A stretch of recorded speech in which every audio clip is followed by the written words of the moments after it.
Adonai rohi lo echsar bineot deshe yarbitzeni al mei menuchot al mei menuchot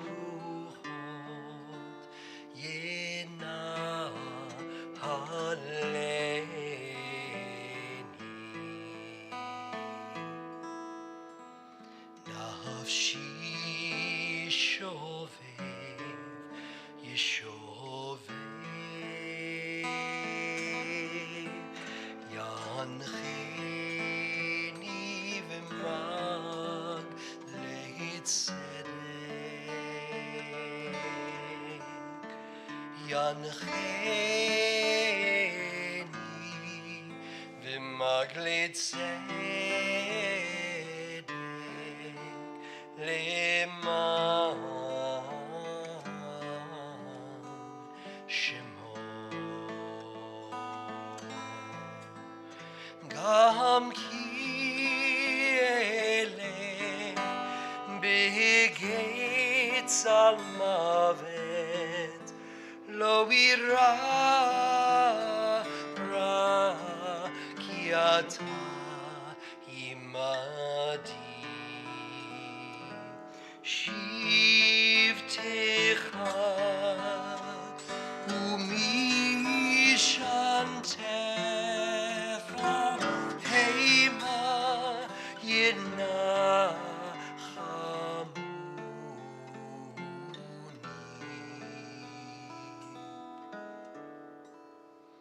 taharoch lefanai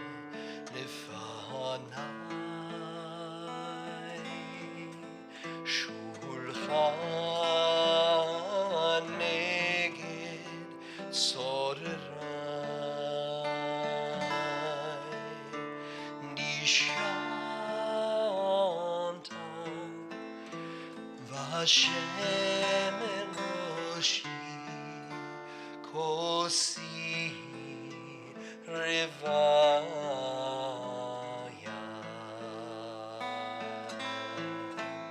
ach tov v'chesed yidifuni kol yemei chayai kol yemei chayai v'shavti b'veit Adonai leorech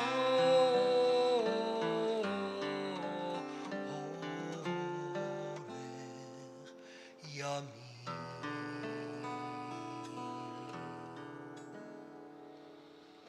Adonai rohi lo echsar Adonai rohi lo echsar.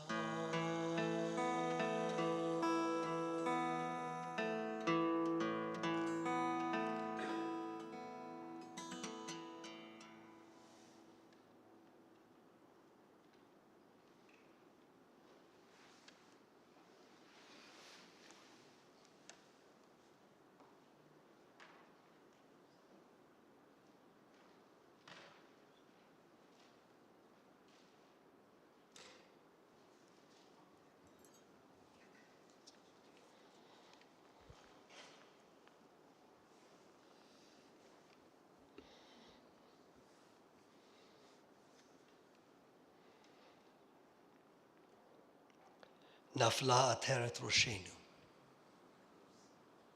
The crown of our head has fallen.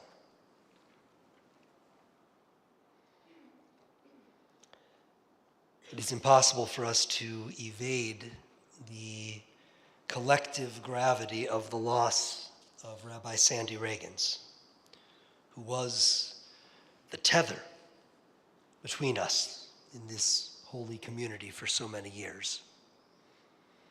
His life of consecrated service to this congregation, to us, and to the Jewish people, and to all of humanity, was always guaranteed to drill a destabilizing hole through us whenever this day was to come. And yet, can you not already see Sandy in your mind's eye, grimacing in disapproval at such puffery?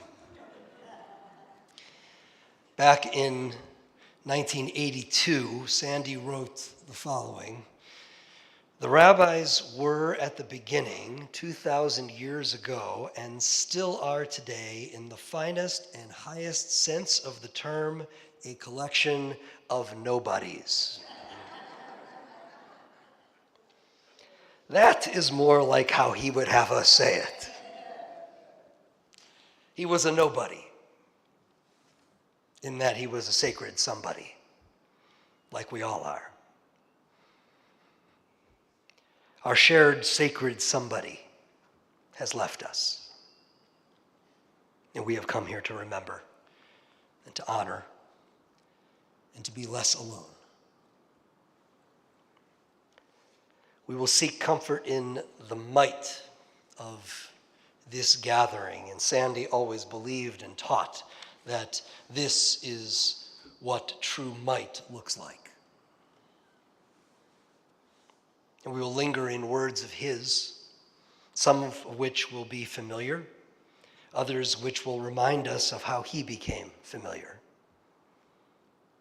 And of course, we have begun with words that are perhaps our tradition's best known words for days like this one, the words of the 23rd Psalm, which will wrap a reassuring embrace around us as we speak them together. And so I want to invite you to turn to the prayer pamphlet, and on the front page, let's join together. The Lord is my shepherd, I shall not want. He maketh me to lie down in green pastures. He leadeth me beside the still waters. He restoreth my soul. He guideth me in straight paths for his name's sake. Yea, though I walk through the valley of the shadow of death, I will fear no evil, for thou art with me. Thy rod and thy staff, they comfort me. Thou preparest a table before me in the presence of mine enemies. Thou hast anointed my head with oil. My cup runneth over. Surely goodness and mercy shall follow me all the days of my life, and I shall dwell in the house of the Lord forever. How fortunate we are that Sandy devoted the overwhelming majority of his career to guiding us through our life journeys, to standing with us on days like this one. Because of that, we can be pretty sure we know what he would say to console us today, because he's already said it. And we have the blessing of being able today and forever to dip back into the vast well of his written wisdom for direction. I want to share two passages with you to start us off today. One which will help us to see mortality, his and our own, through Sandy's eyes and spirit. The second, to provide you with an old friend that has brought comfort to so many of us when, like Arona and Noam and Yohana, and like Mark and Mindy, and like Natalie and Alex, and like Desi and Ash, when we were the ones who had lost our parent or grandparent, our cherished loved one, and needed Sandy's steadiness to help us regain our balance and our belief in tomorrow. So first, these words come from Sandy's message from the rabbi in the September 1991 Temple Bulletin. He wrote, "Last night, For the first time in many months, I saw the stars. Messiah and I are up in Northern California at the end of our vacation by the beach. And before going to bed, I stepped out to get some air, and I looked up. Sometime after the sunset, the fog, which has been lingering for days, suddenly lifted, and the sky was awash with light. Thousands of stars, constellations, the Milky Way. I thought back to those days at camp by a lake in Michigan when I was a kid. The war was on, and we kids from Chicago were only dimly aware that thunderously important events were unfolding far across the sea. As I remember that summer when I was not too absorbed in being homesick, I focused on the daily softball games, the excitement of the color war, and learning how to swim. And for the first time in my life, on a deep, dark night in the country, I saw a summer sky and also, I think, my first shooting star. Someone explained to us that each time a star fell, someone died. I remember becoming deeply sad, as only an 8-year-old can be sad. In time, I learned that the shooting stars were actually particles of dust burning up as they entered the Earth's atmosphere, and that there was no connection between their falling and people dying. I've seen the stars many times since, but not often enough. That's part of the price we pay for living in cities where the artificial lights push back the darkness so successfully that too much is obscured. Leo Baeck, who was also a city person, once taught that we always live in a clearing surrounded by mystery. He believed that we need the clearing, certainly, but also the mystery. Cities, yes, but also the times of retreat from the blazing light. You have to leave the city behind you and go off somewhere, to a forest in southern Michigan or a beach near Monterey, or as Abraham did, to a vast desert. Only there, in quiet places of brooding darkness, can we see the stars and remember the wonder and the sadness we felt when we saw them for the first time. Then we become little children once more, and we remember how fragile and insubstantial are all our projects, our dreams and hopes, and our fears. At such moments, we sense that shooting stars have much to teach us about human mortality.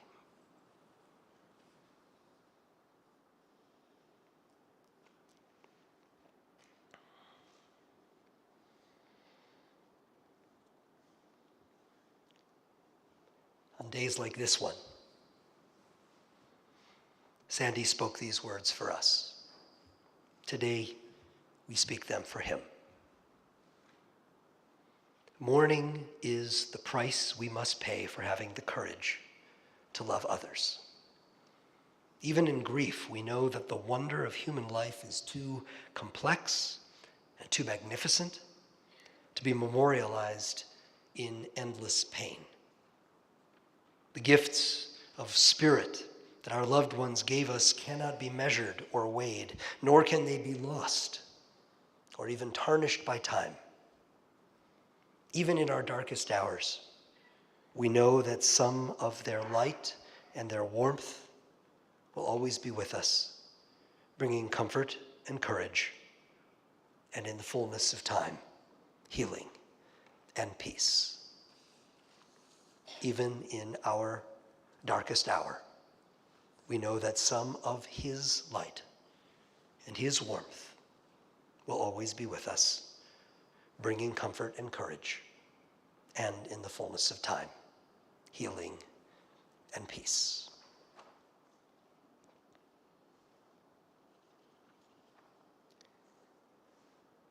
Our remembrances today will include words from two of Sandy's treasured friends. One writing on behalf of all those fortunate enough to have been our rabbi's students and disciples, and one writing for the many of you who partnered with Sandy in guiding the life of this congregation. First, I'm honored to deliver these remarks written by Rabbi John Moskowitz, the Rabbi Emeritus of Holy Blossom Temple in Toronto. Sandy Ragins, Zichrono Livracha, was my rabbi, my mentor, my friend, my father confessor, as it were. Discreet in behavior, judicious in judgment, Sandy was wise without ever parading his wisdom. As was obvious, he was a serious and gifted scholar, one endowed with unusual humility. He talked straight and looked you in the eye. This even as Sandy was rather shy. When I left the left for the sane liberal center in the mid-1990s, I lost some rabbinic friends. Thankfully, Sandy didn't much follow crowds. He wanted to know why I'd changed. And we'd have fruitful discussions, sometimes differing with one another, sometimes not. Regardless, our bond deepened. When years ago now some rabbis became embroiled in questionable behavior, sexual, financial, ethical, the Central Conference of American Rabbis named Sandy Ragins their ethics czar. He lost friends and gained admirers. Exactly what should happen in such circumstances. He never blinked and never commented on what he knew. Sandy was great company, in part because he listened unusually well, in part because he read so extensively, and in part because he was different. He just thought differently and never showed off his uniqueness. Slightly elusive, with the exception of his family, the quietly, hugely smart Messiah most of all. I don't think any of us fully got Sandy. That was perhaps what always drew us to him. Loyal to be sure, Sandy was never a company man, which made him a terrific rabbi, made Leo Baeck Temple fortunate, and his family the most fortunate of all. Sandy and I stayed close until the past few years when life's gray side took him away from those close. Messiah had died last fall, and something of Sandy likewise had to. Sandy Ragins will always be my rabbi.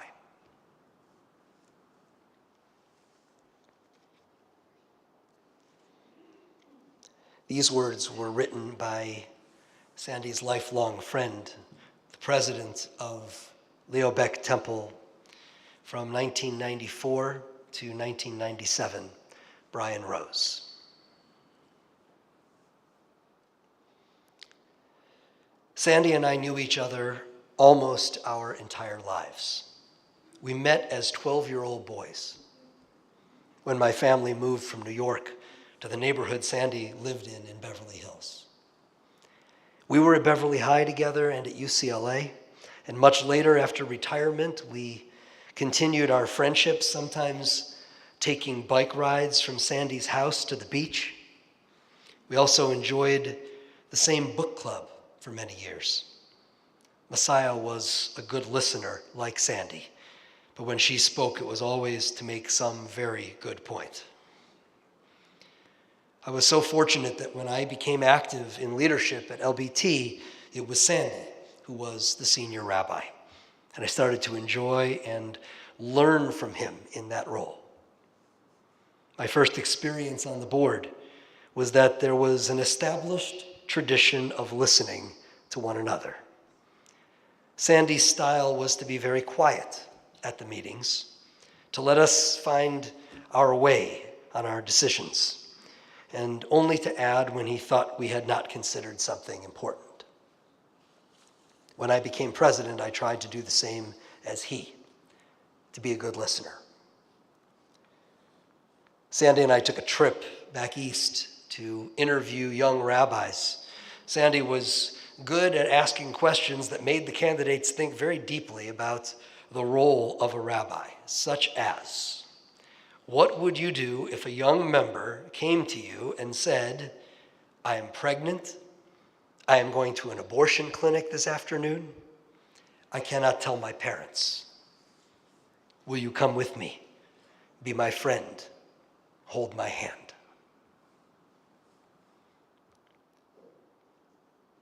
Sandy liked to chat with strangers. We discovered on a taxi ride we took together to JFK early one morning that our driver was a former cantor from Russia. Sandy married Judith and me.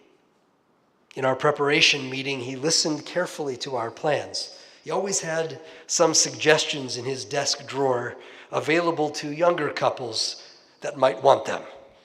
They stayed in the drawer. Sandy had a warm relationship with our temple youth. I have always felt gratified that by joining LBT, my 3 children were able to benefit from his examples of kindness and his well-known teaching skills. My daughter Sharon and Sandy formed a close bond to my delight. His children and my 3 were friends in school. Our 2 families occasionally shared Passover Seders at each other's houses. And when it was my turn to lead, I got good, tough questions from our knowledgeable guests. Sandy was a valued friend and a wonderful colleague at LBT. I am so grateful to have had Sandy Ragins in my life.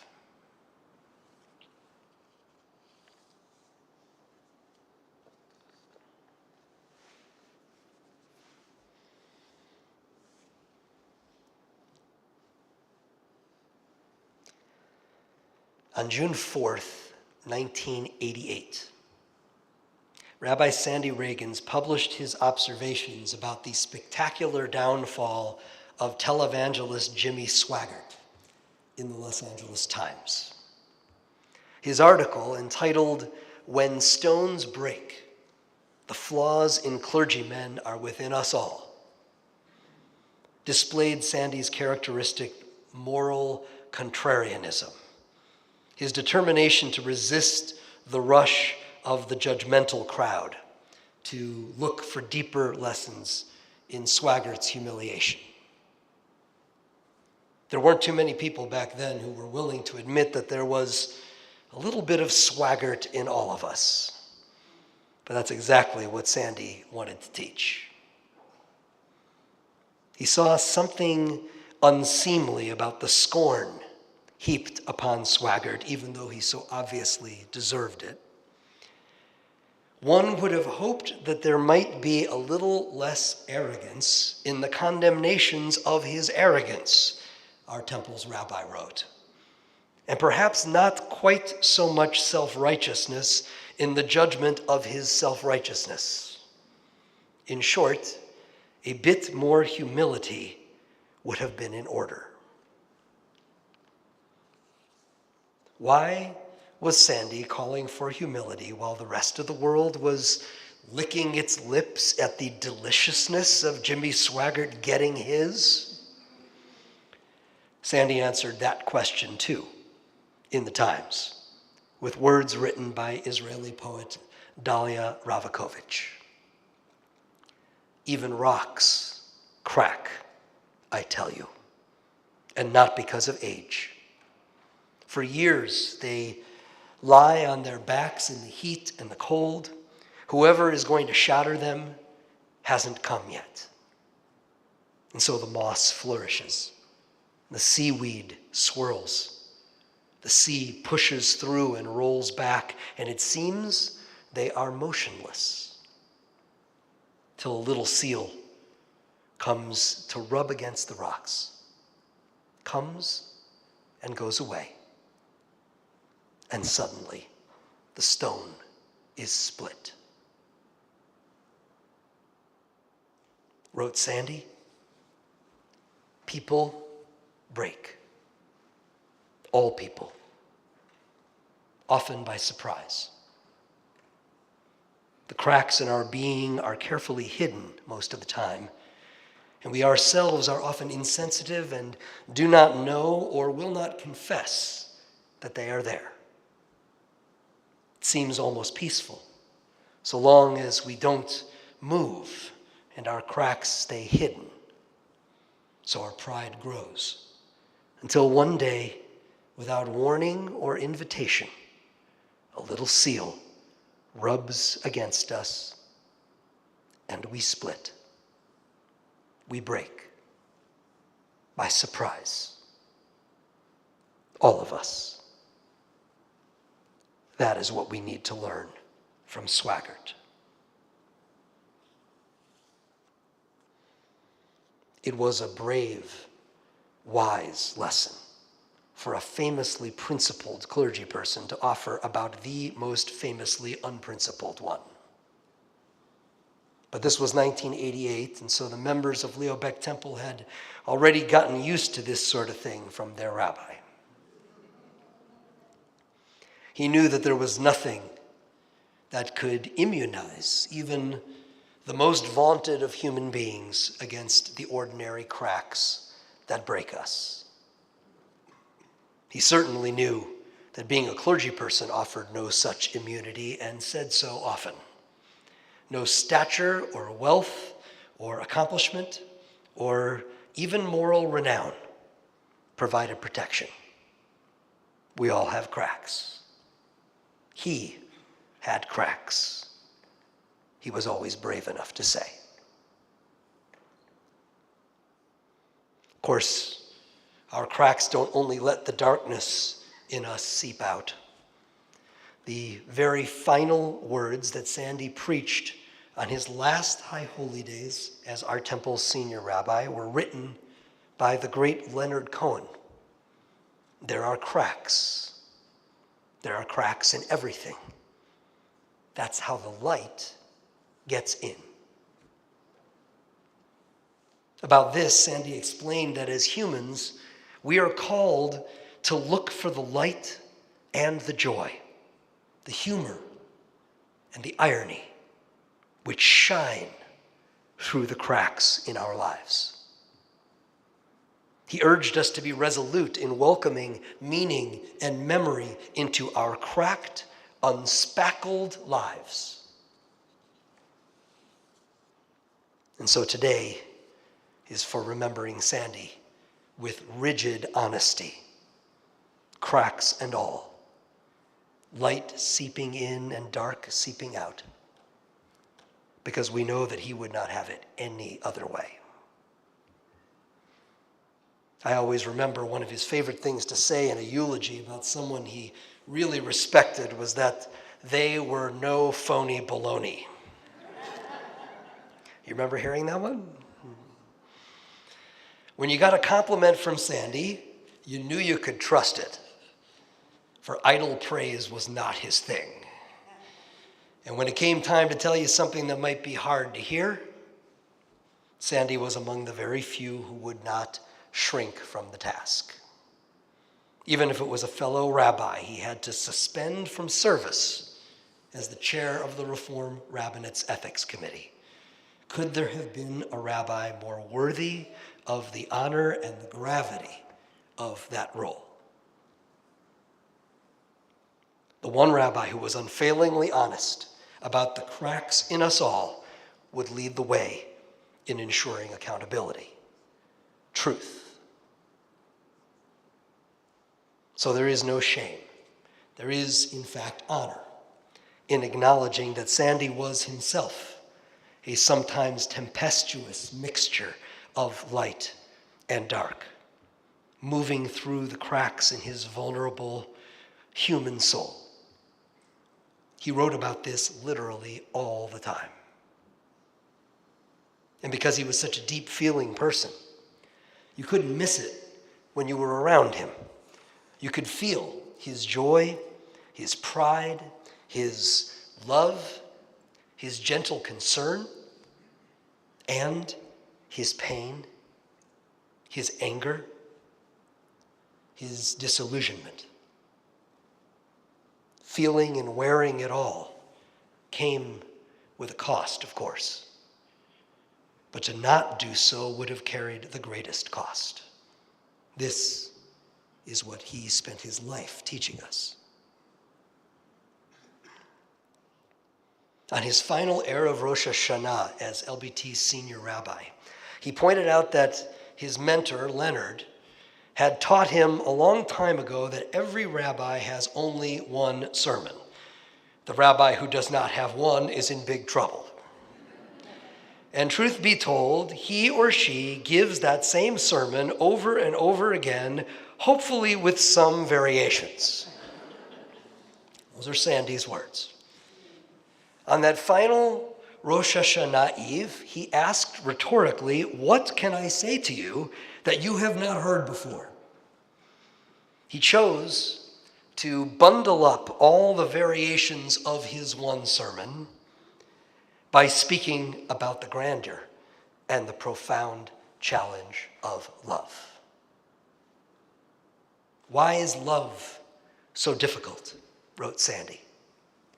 Because to love another person, a man, a woman, a child, we must accept our vulnerability. If you are going to let another into your soul, and that's what love is really about, you have to drop your masks and remove your armor. You have to erase many large social lies from your soul. You have to care so deeply and be so fully committed that you work to transcend your anger and somehow find the courage to be tender. You have to be there in bright days and dark, in sunshine and in storm. And you have to accept all that comes with love, the joy and the exhilaration, the ecstasy, and also the anxiety, and the melancholia, the panic, fear, which are inherent in the human situation.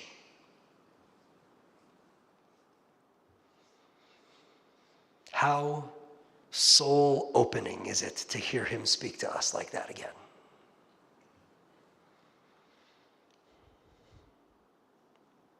Sandy loved with that kind of raw reality.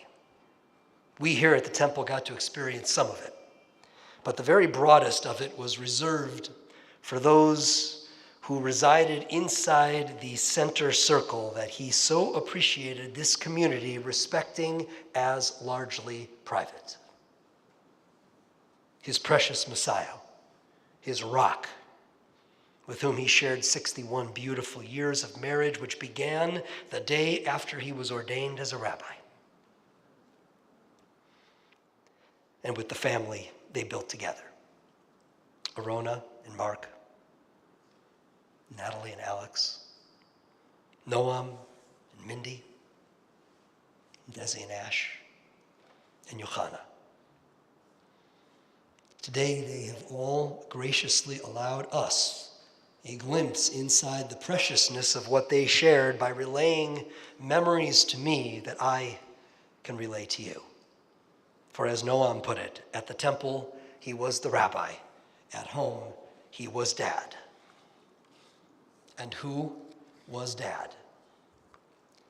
He was the one who did all the fun dad things, who was a great conversationalist, who was charming and ingratiating, who always had a book wherever he went. That became a discipline his children ended up coming by honestly. After all, they all remember going to the library with their dad and mom, and when they maxed out on the number of books they were allowed to check out on their own cards, that was 10 at a time per kid, they were then permitted to use their parents' cards to take out some more. Noam has books of his dad's as treasured keepsakes. Johanna's first memory is her dad bringing her Grimm's fairy tales with a special inscription, and they read through them all together. She also remembers her father introducing her to the New York Review of Books when she was 6. He read about the children's books that were reviewed there.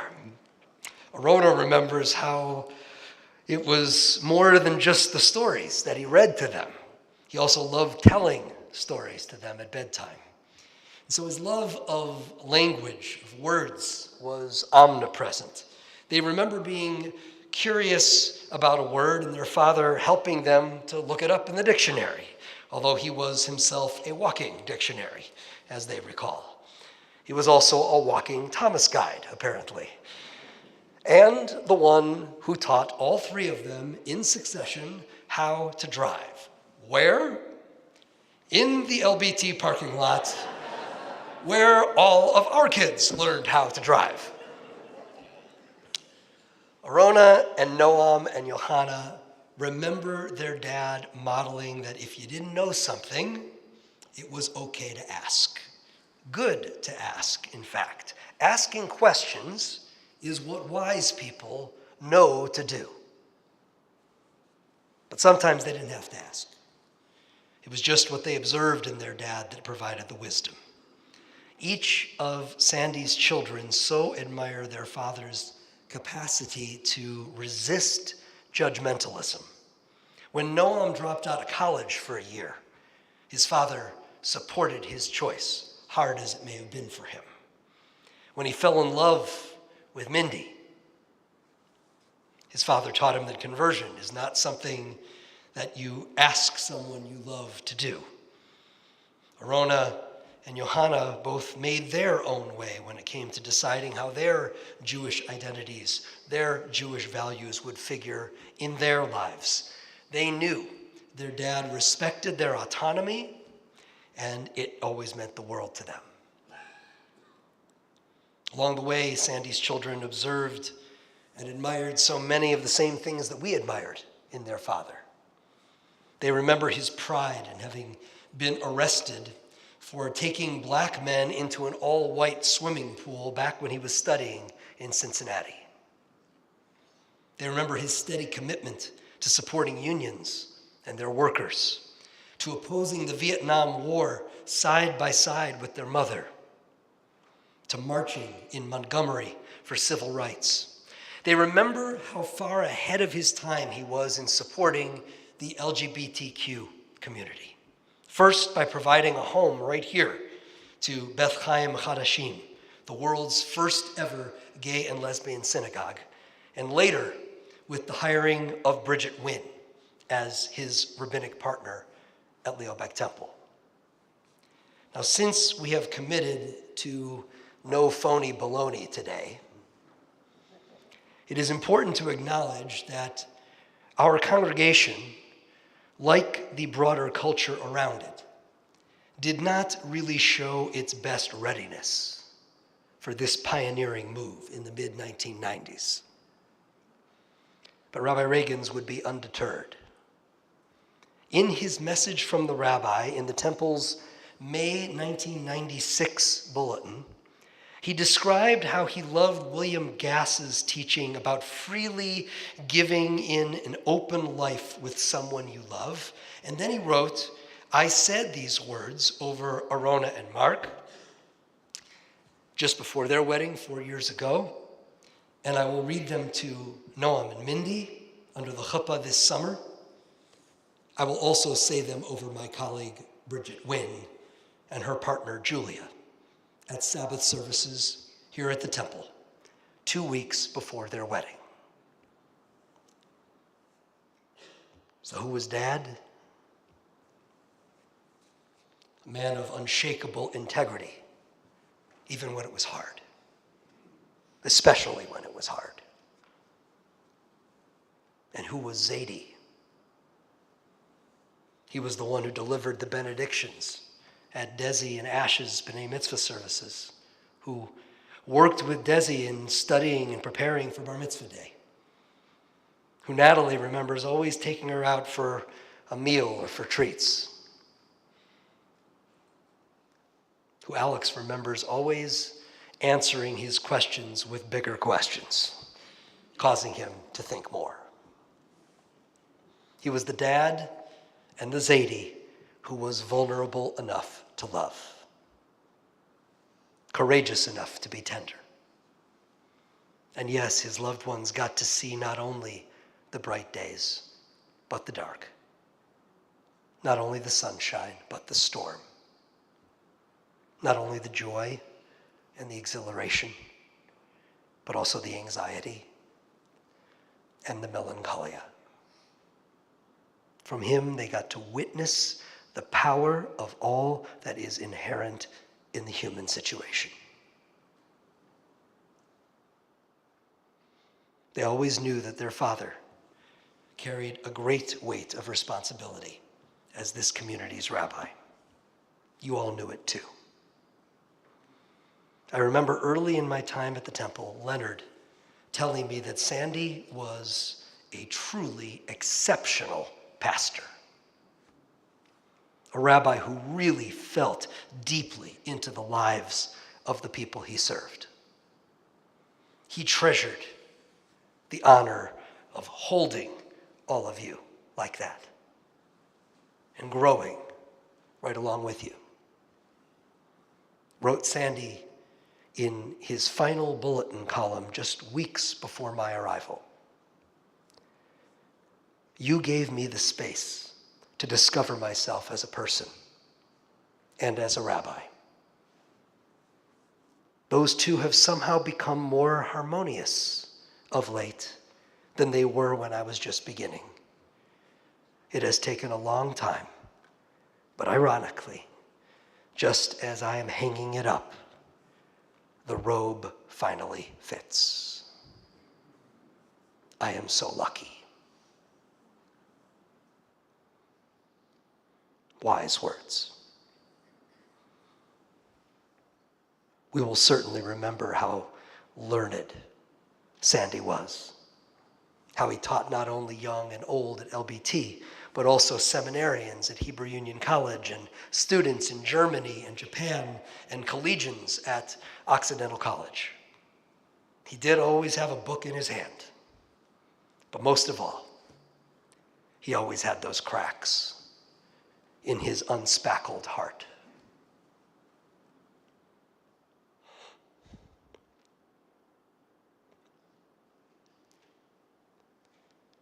Where the light and the dark could enter and commingle and exit and enter again.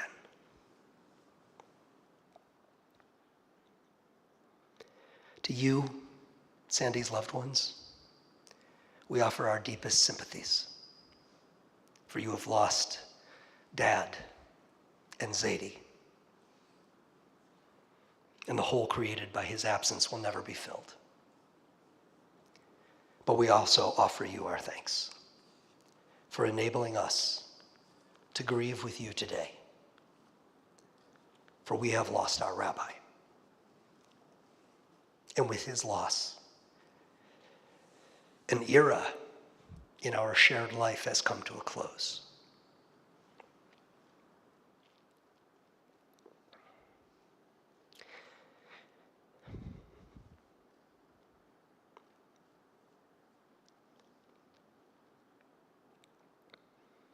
How will we contend with the darkness that is cracking us open, brought on by this unwelcome chaos in our souls, brought on by all the chaos that we are weathering in a world that cries out for moral order. Perhaps we will find our footing by cleaving to the story Sandy told you as he concluded his final Rosh Hashanah morning sermon as your senior rabbi. It is the story of a small shtetl in Poland, where a group of students looked out upon the pain and suffering in their hearts and in the world around them and were overcome with despair. They went to their rabbi, just as you grew accustomed to doing. And they said, "Rabbi, the world is such a dark place. There is loss, there is war and disease, hunger and poverty. Nation lifts up sword against nation, and there are many orphans and widows. What can we do?" The rabbi thought for a moment and then said, "Under the synagogue there is a basement filled with darkness. I want you to take brooms and go into the basement and sweep out the darkness." The students were puzzled, but they obeyed their rabbi. They took brooms and climbed down into the basement, where they worked hard trying to sweep away the darkness until they were tired. They returned to the rabbi and said, "Rabbi, we have failed. It is still dark. What shall we do?" The rabbi said, "This time take large sticks with you and beat at the darkness until it goes away." So they did as they were told, and again, after a time, they came back discouraged and said, "Rabbi, we have failed again. The darkness is still there." So the rabbi said, "Go back there and curse the darkness. Shout at it as loud as you can. Maybe you can chase it away." So they did as they were told once more, and again came back to report their failure. But now, the rabbi said, "Go down in the basement yet once more. This time, each of you must bring a candle. And when you are all together, light the candles, one by one." This they did, and the darkness was gone.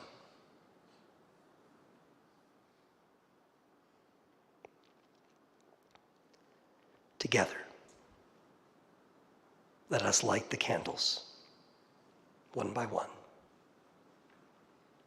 in the rabbi's everlasting memory. Amen.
Would that the people we love and need could be with us always. But that cannot be, no matter how much we wish it so. Why is it this way? We do not know. We will never know. That is the central mystery of life. All we can do is cherish our loved ones until the time comes, as it must, when they are taken away from us. And then, like all the generations before, we must weep for those we have lost and carry on, sustained by the knowledge that something of their essence abides always with us as long as we live, giving us strength and courage, comfort and hope.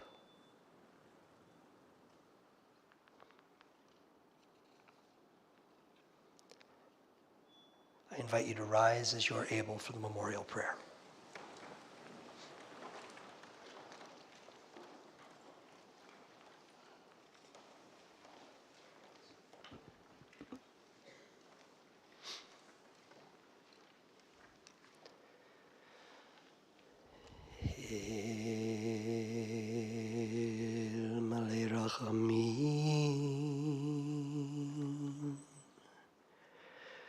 שוכן ממרומים המצא מנוחה נכונה תחת כנפי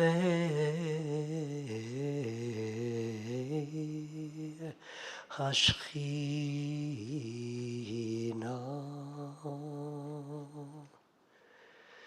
עם קדושים וטהורים כזוהר הרקיע מזהירים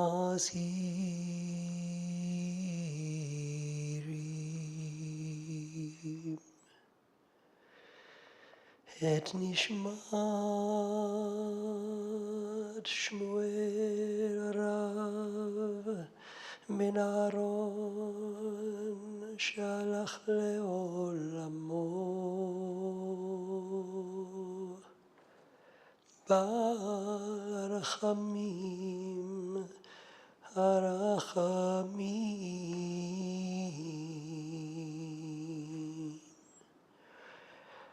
המצא מנוחה נכונה תחת כנפי השכינה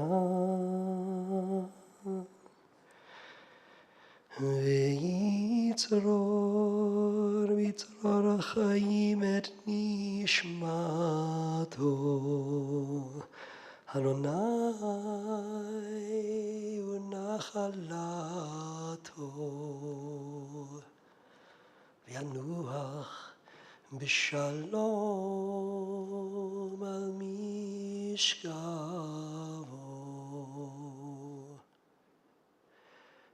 ונאמר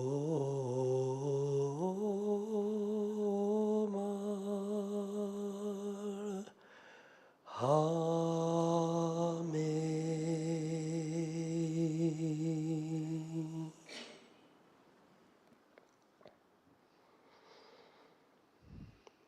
Amalei Rachamim, compassionate God, eternal Spirit of the universe, grant perfect rest in your sheltering presence to our beloved Rabbi Sanford Ragins, who has entered eternity. O God of mercy, let him find refuge in your eternal presence, in the shadow of your wings, and let his soul be bound up in the bond of everlasting life. God is his inheritance. May he rest peacefully. And let us together say, Amen.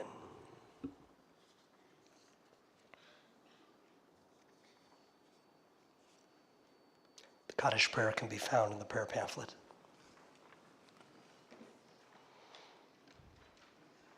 Let us join in these words of praise in gratitude for having had the deep honor of sharing in the life journey of Rabbi Sandy Ragins. Yitgadal v'yitgadash shemei Rabbah be'alma divra chirutei v'yamlich malchutei b'chayechon uvyomechon, v'chaye dechol beit Yisrael, b'agala v'izman v'ariv imru, amen. Yehi shemei rabba mevarach le'alam u'lamei amaya. Yitbarach v'yishtabach v'yitpa'ar v'yitromam v'yitnaseh. V'yitadar v'yit'aleh v'yitalal. Shemei dekudsha barichu. Le'ela min kol birchata v'shirata. Tushbechata v'nechemata. Da'amiram be'alma v'imru. Amen. Yehi shlama rabba min shemaya. V'chaim aleinu ve'al kol Yisrael v'imru. Amen. Oseh shalom bimromav. U'ya'aseh shalom. Aleinu ve'al kol Yisrael v'imru. Amen. The giver of peace, send peace to you in this time of mourning. Comfort to each one of us as we always continue to remember. And let us together say, Amen. Our service has reached its conclusion, but right next door in our social hall, we will have the opportunity to continue our remembrance of Sandy in conversation with one another. And again, I want to express my deep thanks as well as my heartfelt condolences to Rabbi Ragins' loved ones. It did not have to look this way, but very graciously they enabled us to share in this remembrance of their father. We wish you comfort and strength in the days ahead as you bear the sweetest of memories, the most powerful of memories of both your mother and your father lost to us in much too quick succession. May their memories be an enduring blessing to you and to us all. I invite you to come and join us next door. You can do it either by exiting through the very back of the sanctuary or through the front doors here and just make a quick U-turn and you'll be into the social hall. Thank you so much to all of you for joining us today.